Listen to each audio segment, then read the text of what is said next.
미스스한 이야기. 오늘은 시청률을 올리기 위해 살인을 저지른 사건, 시청률 살인에 대한 이야기입니다. 1996년 브라질에서 카날 리브리라는 프로그램이 방영됩니다. 이 프로그램은 원래 음악, 인터뷰, 유머 등 대중적인 컨텐츠를 갖춘 버라이어티 쇼였지만 동시에 범죄 사건을 다루는 범죄 취재 프로그램이기도 했죠. 이 프로그램의 사회자는 전직 경찰관 출신 왈라시 소자였습니다. 왈라시 소자는 브라질 북부 아마조나스주의 수도인 마나우스에서 평생 거주해온 토박이로 지역사회에서 급증하는 약 관련 문제와 맞서 싸우기 위해 1979년에 경찰관이 되었던 인물이죠. 브라질은 과거나 지금이나 약 문제가 심각한 국가이기에 언뜻 보면 정의의 사도처럼 보이나 왈라시 소자는 연금 사기와 휘발유 절도 혐의로 체포된 후 해고된 상태였습니다. 적어도 정의의 사도는 아니었다는 말이죠. 앞서 말했던 카날 리브리는 다양한 주제를 다루는 버라이어티 쇼에 가까웠지만 갈수록 마나우스시 주변에서 발생하는 실제 범죄 사건에 초점을 맞추게 되었습니다. 이유는 다른 이야기보다 범죄 이야기가 시청률이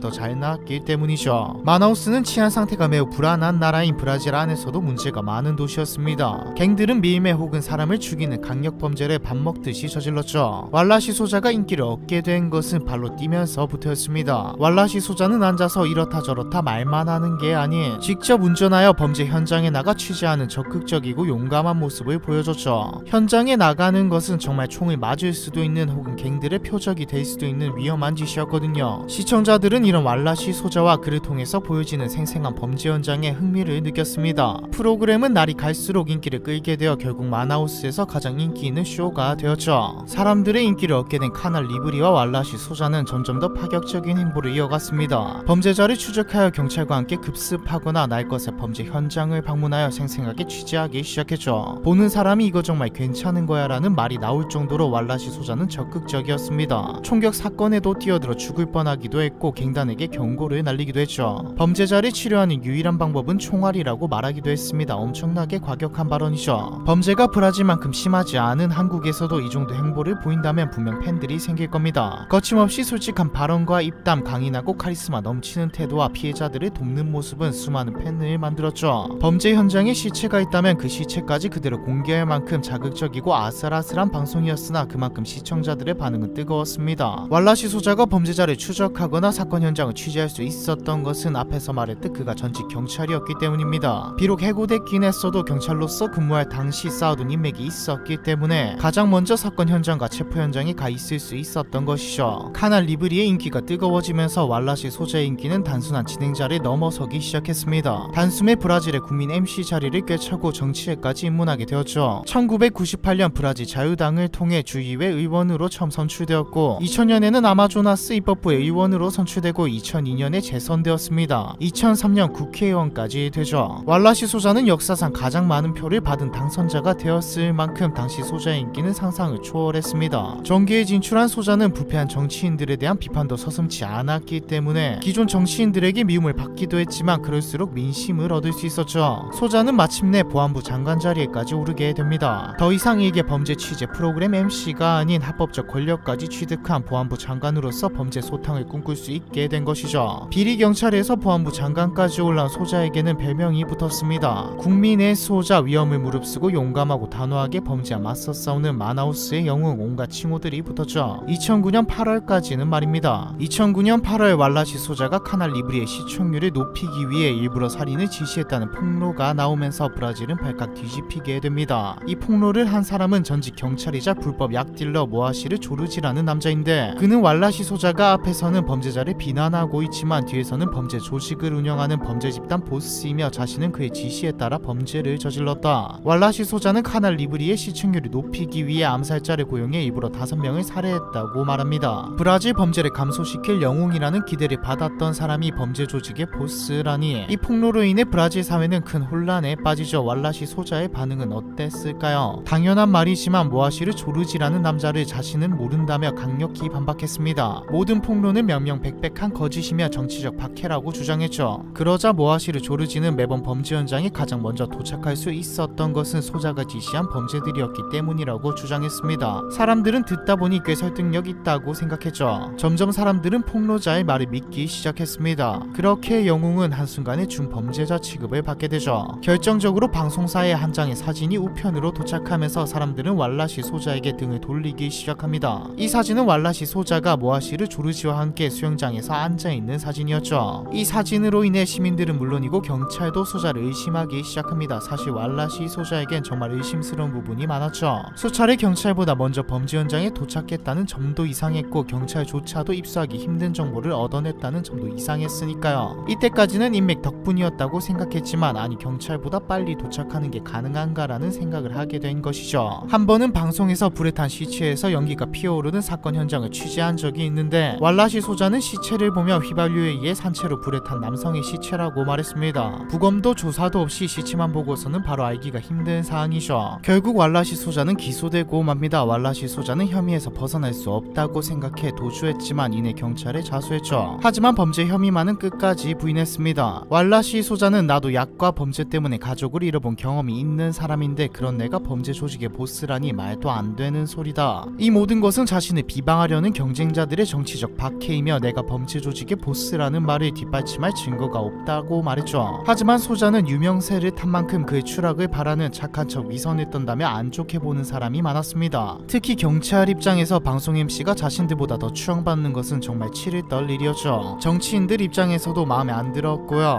경찰은 왈라시 소자가 암살자에게 살인을 명령한 다음 마치 누군가로부터 정보를 입수한 척 프로그램 제작진에게 사건 현장에 대해 알렸다고 결론 지어버립니다. 왈라시 소자는 처음부터 끝까지 억울함을 호소했지만 결국 유죄를 선고받죠. 그리고 2010년 3월 18일 갑작스레 복수가 차면서 건강이 악화되어 병원에 입원하게 됩니다. 수술을 받았으나 회복되지 못했고 결국 재판 결과가 나오기도 전에 세상을 떠나고 말죠. 극도의 스트레스로 인한 건강 악화가 큰 원인이었습니다. 소자가 죽고 재판 결과 왈라시 소자와 함께 공범으로 지목된 사람 중 2사람은 무죄가 나오죠. 하지만 왈라시 소자의 아들은 유죄 판결을 받고 살인 혐의로 9년형을 선고받습니다. 여기까지만 보면 왈라시 소자는 인기를 끌기 위해 살인까지 사주한 사이코패스처럼 보이죠. 그런데 갑자기 또 예상치 못한 일이 벌어집니다. 왈라시 소자를 폭로한 모아시르가 법정에서 자신의 증언이 사실은 위증이었다라고 말한 것이죠. 모아시르는 자신은 경찰과 장관의 협박과 회유 때문에 왈라시 소자를 고발한 것이다. 함께 찍은 사진은 그냥 왈라시 소자의 아들이 다니던 체육관 파티에서 우연히 만나 아무 생각 없이 같이 찍은 사진이라 밝혔습니다. 한마디로 왈라시 소자는 범죄 조직 보스가 아니었다는 말이었죠. 모아시르는 감옥에 수감되게 되는데 얼마 안가 산채로 불에 타 죽게 되었습니다. 교도소에 새로 들어온 경쟁 상대 조직의 조직원이 모아시르의 독방에 불을 질렀거든요. 그렇다면 결국 진실은 무엇일까요? 왈라시 소자는 범죄 조직 보스로 있으면서 자신의 힘과 지위를 이용해 시청률이 높이려 한 사이코패스 범죄자일까요? 아니면 정말로 정치 박해를 받은 무고한 희생자일까요? 정답은 알 수 없다입니다. 이미 왈라시 소자와 모아시르는 세상을 떠나고 없으니까요. 이 사건을 다룬 넷플릭스 다큐멘터리 시청률 살인에서도 사건의 진상을 밝히지 못한 채 의문만 남기고 프로그램을 마무리 지었죠. 왈라시 소자 측은 여전히 왈라시 소자는 결백함을 주장하고 있습니다. 풍족하지 못한 생활을 해왔고 무엇보다 경찰과 검찰 측에서 내세운 증거들 중에 왈라시 소자가 범인이라는 직접적이고 결정적인 증거는 없었으니까요. 하지만 왈라시 소자가 범인이라고 생각하는 사람들도 꽤 많이 존재합니다. 경찰보다 빨리 범죄 현장에 도착하고 현장의 모든 상황을 파악하고 있었다는 점은 풀리지 않는 부분이니까요. 시청률 살인에 대한 이야기 이번 편은 여기까지입니다.